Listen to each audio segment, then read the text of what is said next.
Salamat din sa inyo pagbisita. Lakat na kami, Lola Elsa.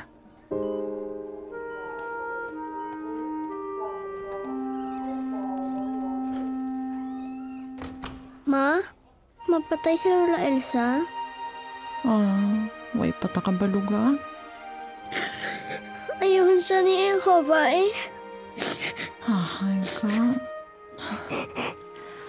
Minahimo na siya para buligan si Lola Elsa mo. Sino gani ang ginpadala niya? Si Jesus? Pero paano na makabulig si iya subong? Dumduman mo kung daw ano dapat kalawig mabuhi si Adan? Katapusan. Galing, wala siya namati kay Jehovah. Napatay siya eh. Di kay mga bata kita ni Adan, amo na nga nagamasakit kita, nagatigulang, kag nagakapatay. Pero ano gani nga paglaom ang ginhatag ni Jehovah? Ginpadala niya si Jesus para ibalik ang nadula ni Adan.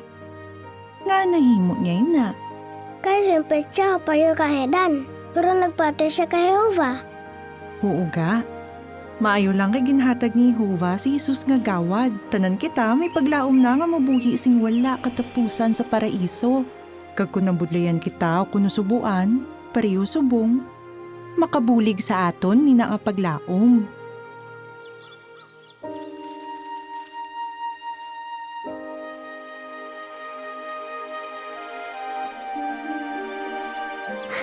La Elsa? Lola Elsa!